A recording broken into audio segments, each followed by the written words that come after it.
chers frères et sœurs. Et c'est encore moi, votre humble serviteur. Ma désignation est tout à fait connue. Je suis un ouvrier de la nouvelle mentalité. Et donc à chaque fois que la mère patrie exige de nous un effort, nous nous déployons quant à ce. Aujourd'hui, il nous a pris à cœur d'aborder un sujet qui est un sujet important dans le sens où la marche d'un peuple est marquée par des séquences et que durant ces séquences-là, il est important de s'arrêter, réfléchir, s'évaluer pour savoir si on a su capitaliser les évolutions. Très souvent, dans notre classe politique, ou même les acteurs de la société civile, nous parlent du patriotisme. Et pour le peuple d'en bas, si je peux me permettre cela, ça ressort un peu comme un concept creux. C'est vrai, tout le monde peut en donner la définition, à savoir que le patriotisme, c'est l'amour de la patrie. Certains vont même exagérer et dire que c'est un amour très accru vis-à-vis de la patrie. Mais il y a un regard. Lorsqu'on ressent des secousses de la société, on se remet en question pour avancer. Il y a une forme d'autopsie qui est obligatoire pour savoir si les choses ont été menées de manière correcte ou pas. Et c'est comme ça que ce patriotisme-là, il nous faut le vivifier, il nous faut l'activer. Et dans toutes les organisations sociétales, on se rend compte que là où les choses marchent le plus souvent, c'est là où il y a la raison économique qui tourne à l'avantage de tout le monde. C'est comme ça que, pour le contexte qui est le nôtre, congolais à savoir, j'exhorte nos dirigeants, particulièrement l'élite politique, à entreprendre une démarche de modestie dans son contrat social avec le peuple, tout en gardant les ambitions de grandeur pour ce pays. Mais pourquoi j'insiste sur la modestie dans sa démarche pour un contrat social véridique avec le peuple? Parce qu'on ne peut pas envisager un développement sans impliquer le peuple. On ne peut pas prétendre travailler pour le peuple lorsqu'on ne sait même pas proposer des paradigmes qui soient intelligibles à l'intention de ce peuple-là. Tenez. Tout récemment, nous avons connu des problèmes. Le pays est agressé. Il y a eu plusieurs complicités. Les mêmes qui prétendent être nos amis, ce sont les mêmes qui soutiennent le flanc de l'ennemi. Alors, par rapport à cette réalité-là, nous nous sommes dit, et après avoir constaté toutes ces complicités négatives, nous tirons les leçons, entre autres, développer cette capacité de s'auto-centrer, cette capacité de développer notre adversité, de développer notre résilience. Et ça passe par nous auto-centrer, réaliser que nous avons un potentiel insoupçonné, que nous devons aller puiser pour changer la donne. C'est important. Et c'est comme ça que je dis, pour que le peuple, au-delà de cet aspect de l'agression que nous avons suivie, on a vu cette déferlante de patriotisme. Tout le monde s'est mis à l'unisson pour décrier et dénoncer cette agression. Mais il faudrait que ce soit une philosophie permanente et dans tous les secteurs de la vie. Nous avons en majorité une population jeune. Quand on voit la jeunesse, on voit l'espérance. Et dans cette logique d'espérance, il est important que les gouvernants prennent l'ampleur des engagements vis-à-vis de ce peuple, vis-à-vis de cette jeunesse, de savoir que nous devons composer avec elle, et avec l'ensemble du peuple bien entendu, mais avec cette majorité de jeunes qui se plaignent à tout moment sur une existence qui ne lui est pas profitable. Alors, il appartient maintenant à l'État, aux gouvernants, de proposer un contrat social véritable. Comment ça devrait se passer si on n'intègre pas la notion économique? Il faudrait créer un cadre structurant qui rassure les uns et les autres. Je prends le domaine culturel. Mais c'est de notre notoriété mondiale que la RDC, à travers son peuple, est un vivier culturel immense. Nous avons une diversité culturelle à faire pâlir des jalousies, plus d'une communauté, plus d'un peuple à travers le monde. Mais pourquoi nous n'arrivons pas à capitaliser ça? Pourquoi nous n'avons pas une industrie culturelle à la taille de ce que nous produisons? Ça demande du sérieux. Ça demande une volonté politique concrète. Mais tout cela n'est pas que lorsque nous avons des dirigeants qui prennent conscience, qui prennent la mesure de ce que de cette force régulatrice à proposer à la communauté congolaise. Depuis un moment, j'insiste sur la nécessité de tenir des Jeux congolais. C'est à travers ces genres d'événements que nous allons conforter notre patriotisme. Il faudrait que ceux qui nous gèrent développent un discours à l'endroit de tous les opérateurs culturels et de tous les secteurs dans cette pluridimension, qu'ils comprennent que nous devons nous ranger à travers cela également dans une forme de bataille des intelligences. Nous devons occuper un rôle important. Un premier rôle. Donc voilà, c'est un peu ça. Lorsque les structures sont mises en place, ça rassure. Lorsqu'on rassure le citoyen lambda, il fait sa part. Mais lorsque le citoyen est tenu sur le banc de touche, il ne comprend pas comment est-ce qu'il devra entrer en musique pour apporter sa contribution en tant que bras utile ou cerveau utile. C'est ça toute la difficulté. Il en est pareil pour le domaine sportif. Tout le monde sait que le Congo a la capacité de produire des champions. Mais nous avons des champions abandonnés. Depuis un moment, nous entendons certaines élites congolaises se complaire dans une formule consacrée à proprement parler. Le Congo, pays solution.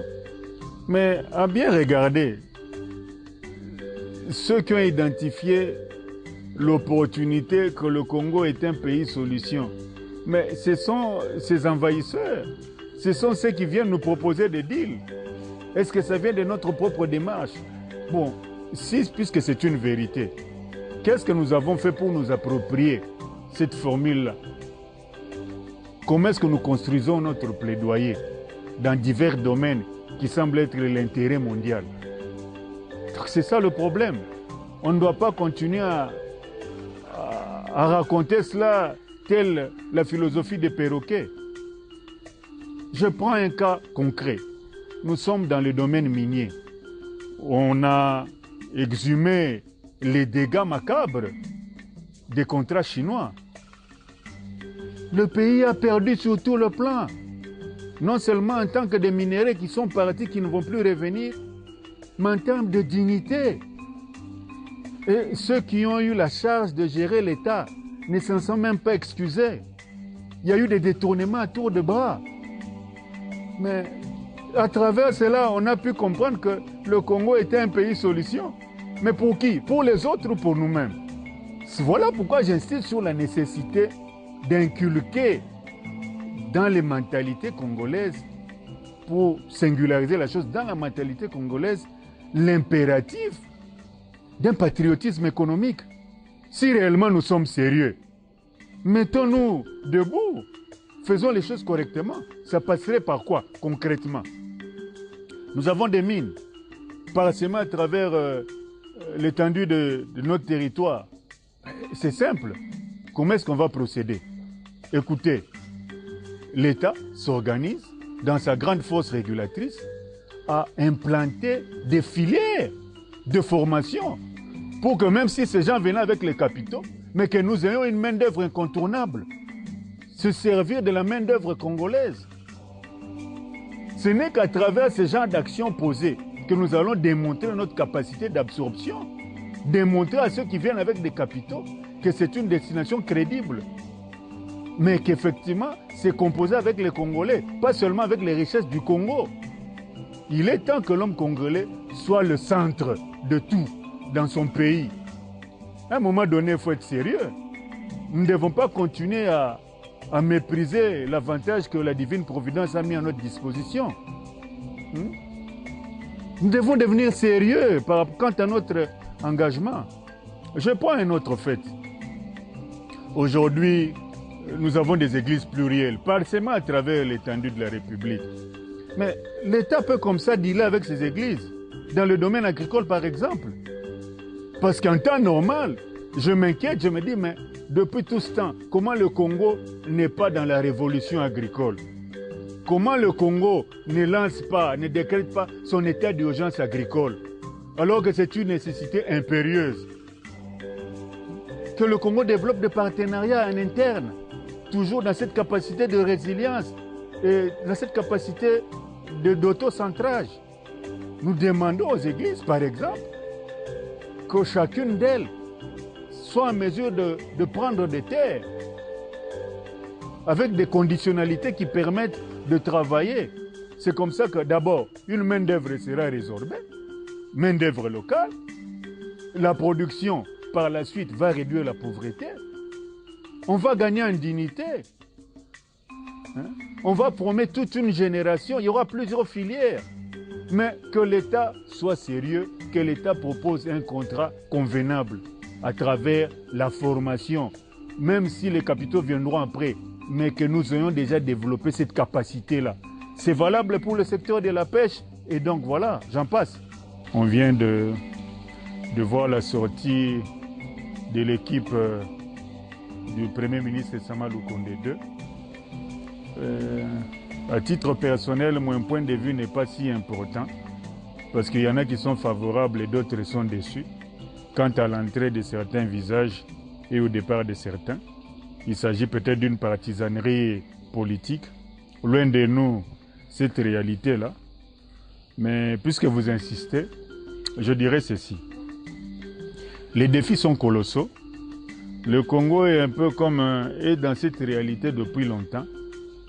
Un peu comme dans un trou. Et que la philosophie, c'est le remplissage.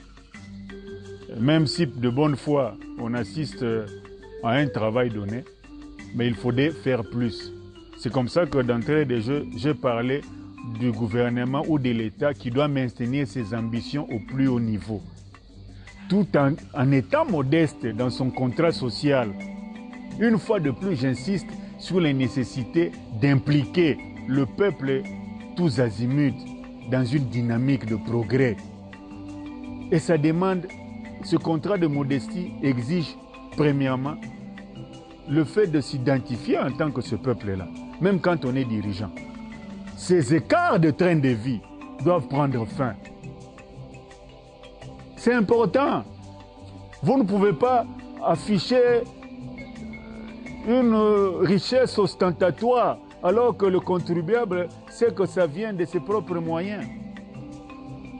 Donc c'est le moment décisif pour nous. Quand il y a un nouveau gouvernement, ça signifie qu'il y a une partie de la rencontre qui s'est jouée et que la rencontre n'étant pas terminée, il faudrait changer les choses.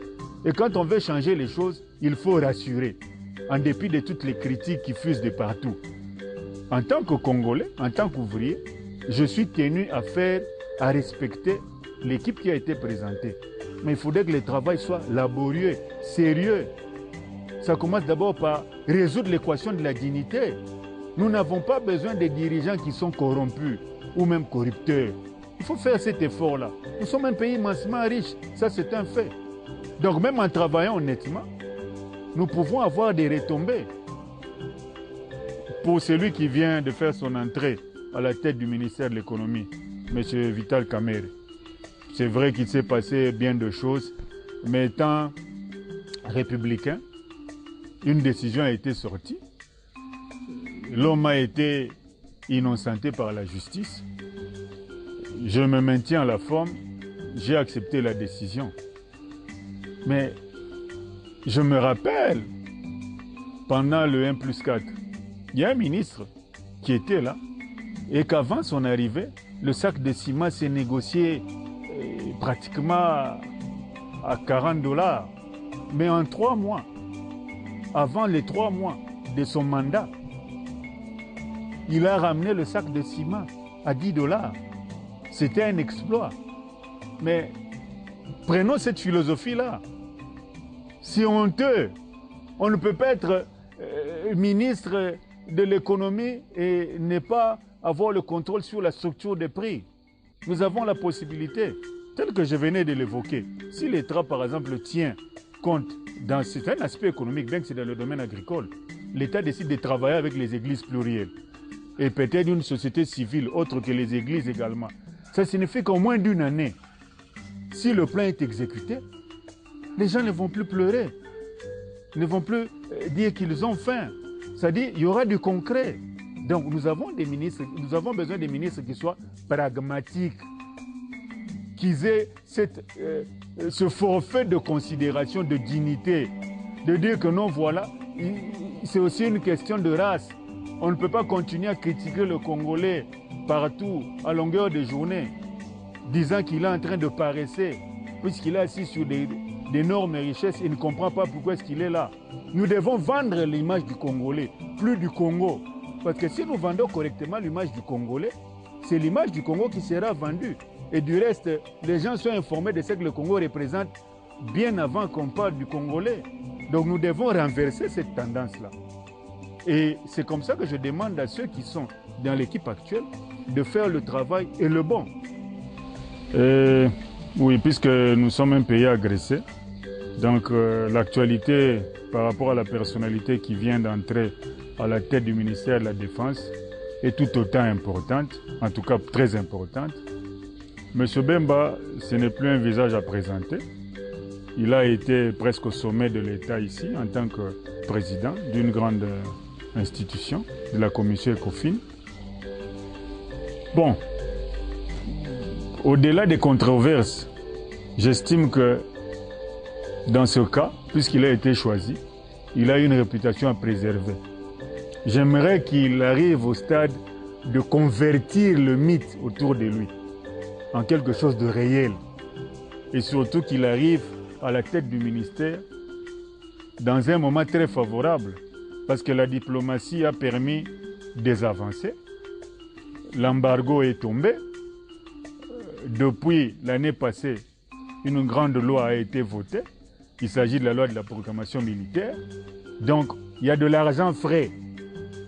Je ne parle pas en businessman, mais par rapport à l'armée, il y a des revenus certains pour la formation, le recyclage, le cantonnement de nos hommes. C'est-à-dire pour que le militaire congolais vive dans la dignité. Mais je fais jouer encore l'exigence du patriotisme économique dans ce domaine-là. Dans des pays sérieux, on prend des grandes intelligences pour les mettre dans l'armée. Parce que l'armée peut servir, suppléer le déficit dans tous les secteurs de la vie qui tient l'État. Et c'est comme ça que je demanderai à celui qui est le désormais Premier ministre, ministre de la Défense, de faire honneur au mythe qui entoure son nom. Le peuple n'attend que ça.